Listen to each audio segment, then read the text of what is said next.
Alright, well, I'm back for another sit-down vlog because, again, I don't really have much footage from this past week. I really haven't done much besides like hibernate, and I have been cooking a little bit more. So I've kind of tried to I kind of learned how to make khichdi, which is honestly, this is such a staple that I feel like so many people could really benefit from, especially females. Like before your period, it's just such a grounding, light but filling meal.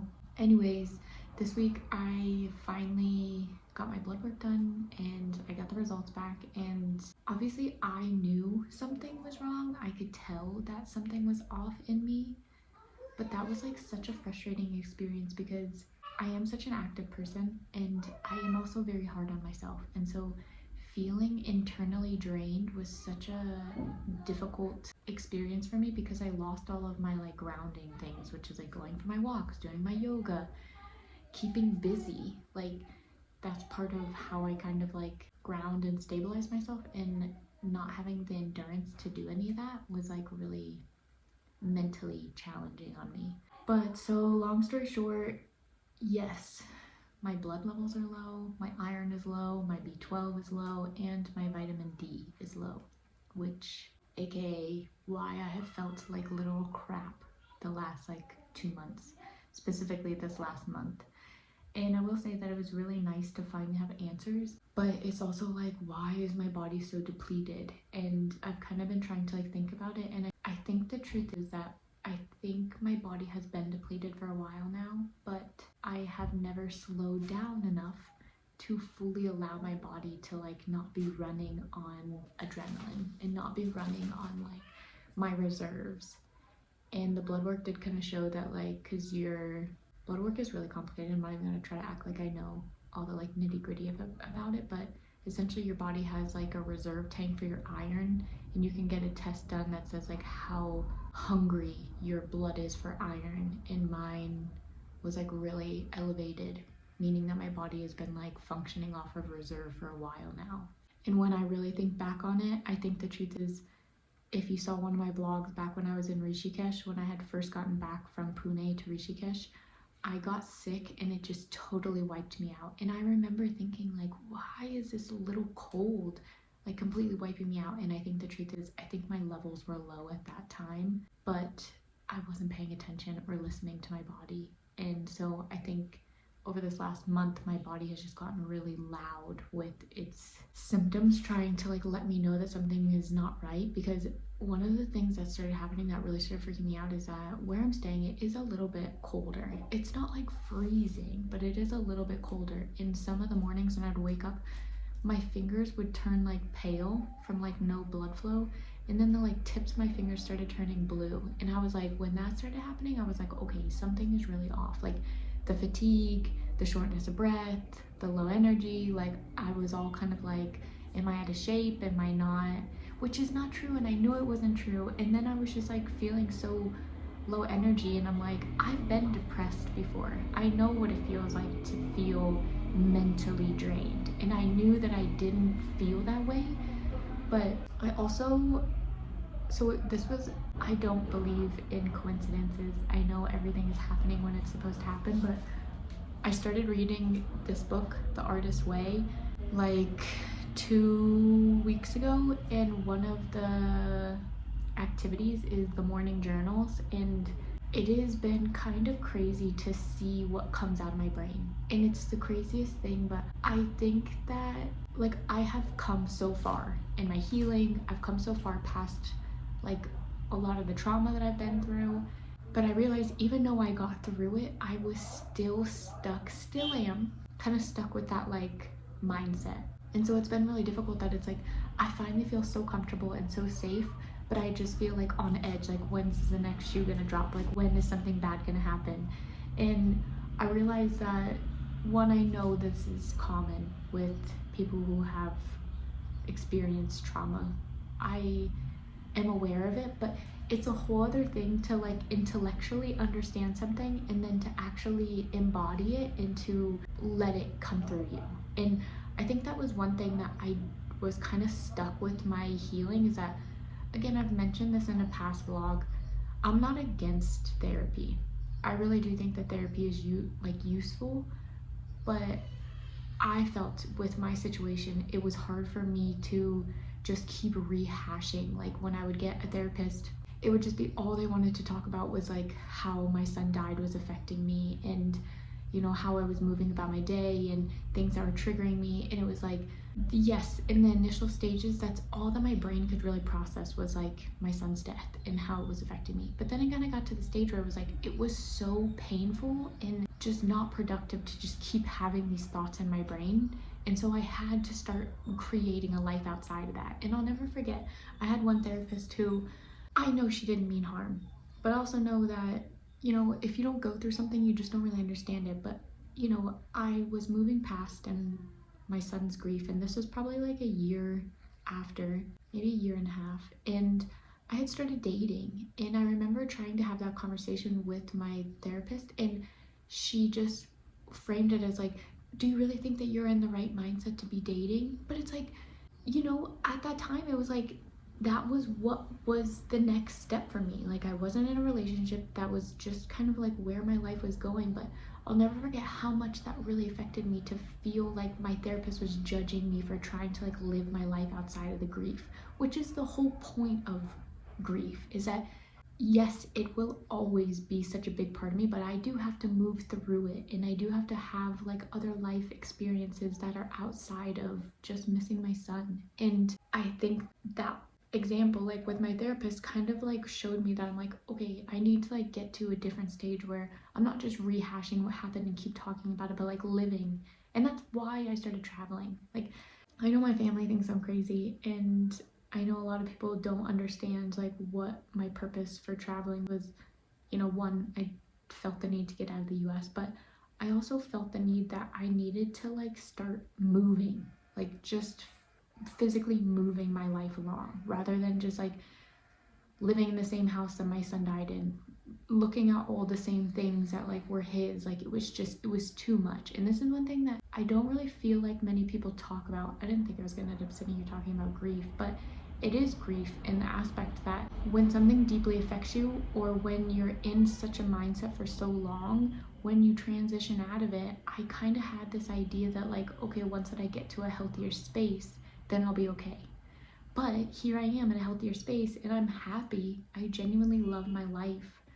Yes, I wish my son was here. Yes, I wish things had happened differently. But at the end of the day, I trust my life path, and I trust my son's life path. And I know that what happened to him was meant to happen to him, and what's happened to me was meant to happen to me. And I'm happy with where I'm at right now. But I think what I wasn't realizing is that I was like always having this like nagging voice or nagging story in the back of my head of like what I should be doing, what society thinks about me. And so I wasn't fully in the moment, even though I was trying to be. And so back to what I was saying is, with these morning journals, so much has just come out of me. Like I don't wake up thinking like, today I'm going to talk about this. It's just like the homework, the activity is to journal every morning for 3 hours. 3 hours. The homework is to journal every morning 3 pages. It doesn't matter what you journal, it's just 3 pages.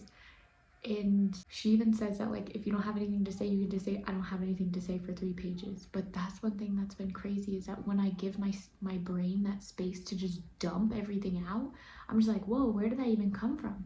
And so then it's really got things coming up, which is good because I know that what goes in has to come out. And I want to process all this so that I can move forward and be happier, healthier. So back to my sickness and all my depletions, is I think that my body has been overcompensating for a while now. And I think finally having this safe space, my body, maybe not even my brain, but my body physically was like, okay, we're stable now. Like now it's time to like stop pretending that everything is okay. And I think all these symptoms started to come up because my body needs attention. And so I'm doing my best right now to really just like prioritize rest, proper food, and not letting what's happening internally like affect me so much mentally. Like I know my body's strong, I know my body is healthy, I know my body will repair. Then this is like a whole other thing, is that I will say that if I were in the US and I had went to the doctor and told my complaints, it would have been a completely different story than my experience here in India and the medical system, which I feel like I could talk about this so much, but I do just want to like touch really quickly on this because I feel like this is such a crazy thing. But the truth is that after my son died, I got a cyst and the cyst got infected and I was feeling so low energy and I started having like dizzy spells and my blood pressure was like 80/40, like, and I was in nursing school at this time. I will never forget, I went to the doctor in the US and I told the doctor all my symptoms and he had known that my son had just died. He looked me in my face and he told me that you're just depressed because your kid just died, you're fine. Long story short, I ended up then figuring out what was wrong and getting treated, but it was such a devastating moment that in that moment I went to the doctor and I felt so helpless and so vulnerable. And as a nursing student, you're taught to listen to the doctors, but to have that doctor completely dismiss everything that I came in there with was such an invalidating feeling. And I'll never forget that when I found out like what was going on, and then I was septic. Like there was an infection in my blood, which if you know anything about that, you can die from that, because if that infection reaches your heart, like it can cause damage in your heart vessels and stuff. And it was just like a really scary moment for me. Okay, why I'm not super crazy about the medical system in the US, because I will also say that here, the way that the medical system works here in India, I'm just speaking from my experience. Obviously, I'm not going to every facility in India, so I can't speak for all of India. I'm just speaking from my experience here in India. I went to a doctor. I literally walked up and told him my symptoms. He placed an order for blood work. He told me physically you look fine, but we're gonna do investigation. I would have had to have fought in the US for blood work. I would have had to have said over and over again that I really wanted to see what my blood work was. I would have had to have scheduled an appointment. It would have taken at least a week or two to have gotten seen by the doctor. Here, I literally walked up and was seen. He ordered all the blood work that, I had concerns about. And then we ended up taking my results to an Ayurvedic hospital here, which that was such a unique experience. And I am really grateful that I was able to experience that. One, I will say that it's very different from the US. So in the US, all the hospitals and doctors' offices are like very pristine and white and clean and sterile. I'm not even gonna try to pretend and say that it was like that here in India. Everything was just very basic, like just get the job done type of thing. It was an old building. It was like a hospital right next to a college, and so there was lots of like students there. And it was I will say that one thing here in India is that like when I've seen the doctor, he sees you outside and he's just like asking you what's going on and there's like people around. Like in America, you don't do that. Like there's a lot of like rules and laws about like privacy and protection and like patient, confidentiality, and that's just not really a thing here in India. And I mean, it's different for me, but I don't really care that much. But anyways, in the Ayurvedic hospital, it was kind of like that too. Like you basically, again, no appointment made. We just walked in and were seen. And it was basically like once you got there, you were in a room with like, I'm assuming it was like the head doctor and then medical students underneath. And they basically asked you all your history, what's going on. They did all your vitals, everything, and then sent you for further testing. I said I went in with shortness of breath from exertion and my fingers. They did my physical exam. They sent me for an ECG of my heart, and then they sent me for a chest x-ray. I would have never have gotten those two things at a doctor's office in the US. Like they were so thorough here at the Ayurvedic hospital. And I will say that it was like a little bit more roughish. Like I don't know how to just say it in like layman's term, not saying it in not layman's terms, but basically here in India, it's just like very cut to the point, like what it is, like whatever. In America, there is a lot more like cushion, like you're supposed to, like the nurses like kind of are supposed to coddle you and be like really like gentle and nice and what's going on, and that didn't really happen. But I will say that if I would have went to the US with the issues that I'm having right now, they for sure would have suggested or tried to put me on some type of antidepressant. There was not one mention of that at the Ayurvedic hospital, which I really did appreciate and was really grateful for. It was a very different experience. In India, you kind of have to be, it's like a dog eat dog world here. Like, you know, you're all just waiting to be seen, so you kind of like got to push your way to the front. Luckily, my boyfriend did that because I would not have done that. And obviously, there's a language barrier, so he was the one that was like communicating with people. I'm really grateful for him like taking me and making sure that everything is okay with me. And I left with like a bunch of prescriptions, and I think more than anything I left with like a peace of mind, knowing that like it's not all just in my head and that there is something like, you know, my body is depleted. But long story short, it was such a different experience to like experience the medical world, which obviously this was just one experience. I'm not speaking for all of India, but it definitely was like a lot more thorough here. And so yeah, so now I'm just kind of on like operation rest my body and get all my levels back up.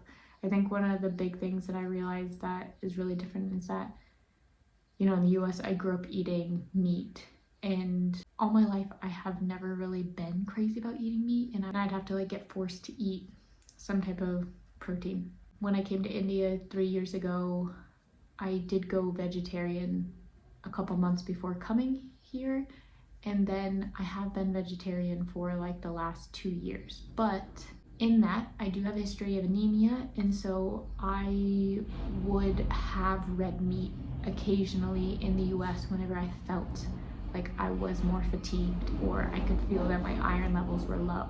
I think because over the last year, I have not eaten any meat at all. I think my body was just struggling to like make that adjustment, and so I have a feeling that's why my levels are low. And then again, I think it's just all the like mental struggles that I've also had over the last like 3 years depleted me, you know. I think it's definitely a combination of both, and so I'm really excited to like finally feel back to normal again.